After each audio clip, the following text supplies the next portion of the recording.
मीना की बहुत कम उम्र में गरीबी की वजह से शादी हो जाती है एक शराबी लड़के के साथ। पहली शादी के नाम पर उसे कुछ नहीं मिलता, सारे सपने उसके अधूरे रह जाते हैं। मीना का पति शादी के दिन देर रात शराब पीकर आता है। मीना थक कर अपने बिस्तर पर सो जाती है। अगली सुबह मीना का पति उससे अच्छा व्यवहार नहीं करता। कुछ दिनों तक ऐसा ही चलता रहता है। एक दिन अचानक बहुत अधिक शराब पीने की वजह से मीना के पति का देहांत हो जाता है। मीना की ज़िंदगी जैसे कभी कोई मोड़ ले ही नहीं पाई। उसने सारे सपने आंखों में ही मर जाते हैं। मीना की उम्र इतनी कम थी कि ससुराल में रहना उसे नहीं भाया और वह अपने माता पिता के पास मायके में रहने लगी। 4 साल बीत गए। मीना जैसे ख्वाब देखना ही भूल गई थी।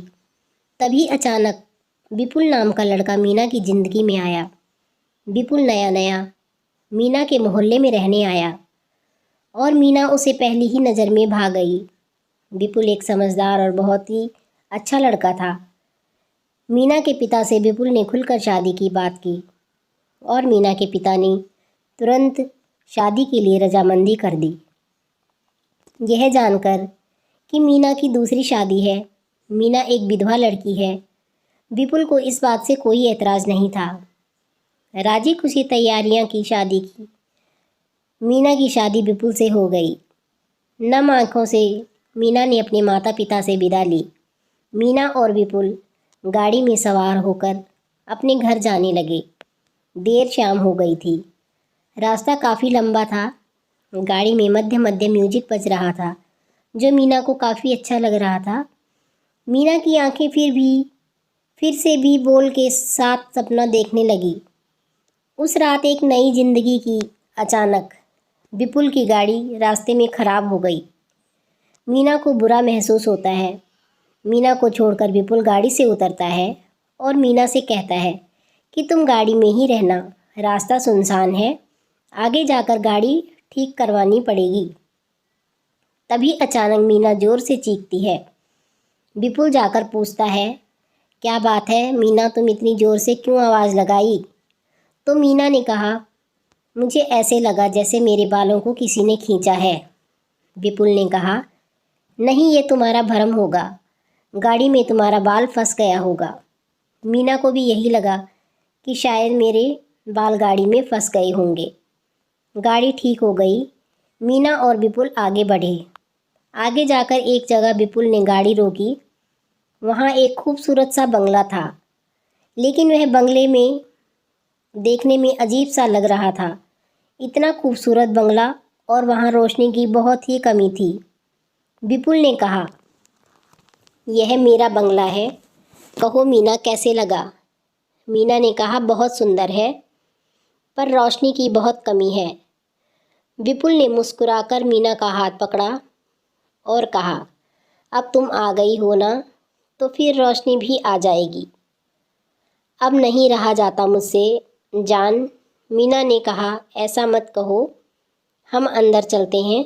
मीना और विपुल मुस्कुराते हुए अंदर चले गए। अंदर सामानों से भरे हुए बहुत खूबसूरत खूबसूरत सामानों से भरा हुआ बंगला, लेकिन अजीब सा सन्नाटा था। मीना को बहुत घबराहट हो रही थी। विपुल ने कहा, मेरे शरीर में बहुत दर्द हो रहा है मीना, तुम आज मेरे शरीर को दबाकर थकान दूर कर दो। लेकिन मीना ने कहा, नहीं, आज बहुत ज़्यादा थक गई हूँ, हम लोग सो जाते हैं और कल बातें करते हैं। विपुल ने कहा, जैसा तुम सोचती हो वैसा ही होगा। अगली सुबह मीना उठकर चाय बनाती है और विपुल को उठाकर चाय देती है और कहती है, उठ जाइए, सुबह हो गई है, चाय पीजिए और ऑफिस जाइए। विपुल चाय पीकर कहता है, चाय बहुत अच्छी बनी है, मीना की तारीफ़ करते हैं और कहता है, सॉरी डार्लिंग, कल तुम्हें ऐसे ही सोना पड़ा, तुम्हारी सुहागरात अधूरी रह गई। मीना ने कहा, कोई बात नहीं, हमारा साथ 1-2 दिन का नहीं है, पूरे 7 जीवन का है। सुहागरात तो होती ही रहेगी। मीना कुछ परेशान थी। विपुल ने कहा, क्या बात है, तुम्हारे चेहरे पर ये चिंता क्यों? मीना ने कहा, पता नहीं क्या बात है, ऐसा लगता है इस बंगले में किसी की नज़रें मुझे देख रही हूँ। सुबह जब मैं बाथरूम में नहा रही थी तो मुझे लगा कि जैसे किसी ने मेरे बालों को खींचा। मुझे समझ में नहीं आ रहा है, मैं जहाँ भी जा रही हूँ 2 आंखें मेरा पीछा कर रही हैं।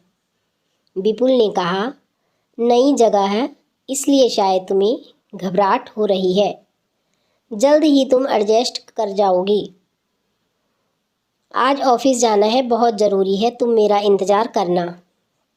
मैं तुम्हें कल कहीं घुमाने ले जाऊंगा और हम रात में खाना भी बाहर ही खाएंगे। मीना ने अच्छा कहा।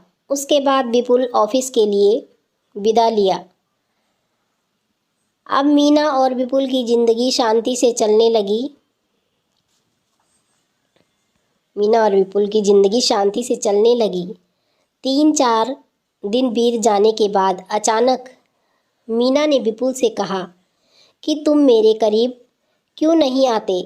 हम दोनों ने अभी सुहागरात भी नहीं मनाई है।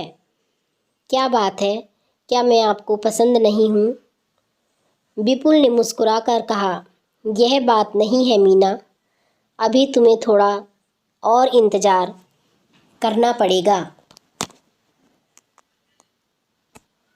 दोस्तों, ये कहानी अगर आपको अच्छी लगी हो तो चैनल को सब्सक्राइब ज़रूर कीजिएगा और लाइक ज़रूर कीजिएगा। और इस कहानी का अगला भाग आपको अगली वीडियो में सुनने को मिलेगा, तो थोड़ा सा वेट कीजिए और चैनल को सब्सक्राइब ज़रूर कीजिए और वीडियो को लाइक ज़रूर कीजिएगा। Thank you.